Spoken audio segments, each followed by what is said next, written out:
People always thought Charlie Chaplin was very funny. But if you listen to his private talks and things like that, there was a deep sense of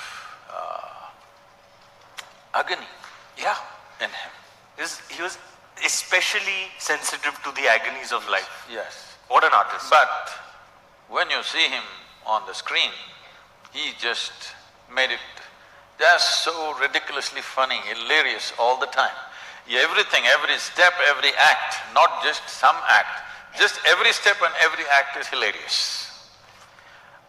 If you sit in front of… if you sit watching a Charlie Chaplin movie, you don't laugh at a particular thing, you just laugh at everything. So because there was such a deep agony, he decided, instead of sharing this agony with people, he decided at least he'll make them laugh, and because somewhere he understands this agony could exist in a whole lot of people, in different measure, of course. So when we say dichotomy, we're talking about contradictions. You said light and darkness, let's take that because that's a very basic, day and night, light and darkness. There are many ways to look at this. One fundamental way is like this. There is light right now. You know there is light right now only because you have seen darkness. Suppose let us say 24 hours of the day, everything from your childhood, everything was lit, you would not know what is light. So you know light only because in some way you have tasted darkness.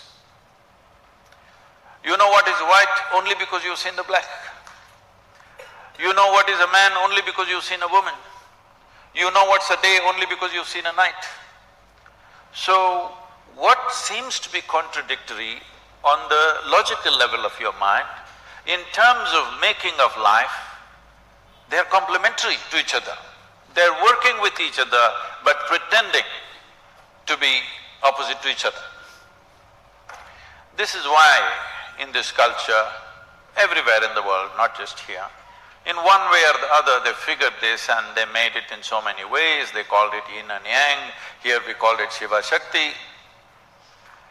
And if you see the images of Shiva, one half of him is man, another half of him is woman, physically. Because what is being depicted here is, this is the nature of physical existence. As long as your experience of life is limited to physical, when I say physical, right now everything that you can see has to be physical, isn't it so? Can you see something that's not physical? Can you hear something that's not physical? Can you smell, taste or touch that which is not physical? Or in other words, your entire experience of life is physical, even your thought and emotion is physical. We can measure it today. We can measure your thought and emotion, that means it's physical. So your whole experience of life is limited to the physical dimension of the existence. And the very nature of physicality can only happen with this. Even if you take the basic electric charges, there is a positive and a negative, without that it will not work. If you take an atom, there are positives and negatives. So the very construction of physical nature is between two opposites or two complementary dimensions of life.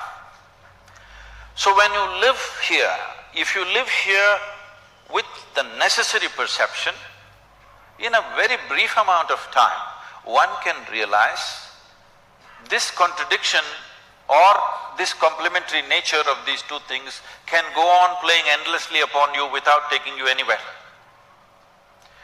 When you realize that the physical will not get you anywhere, that is when you turn spiritual.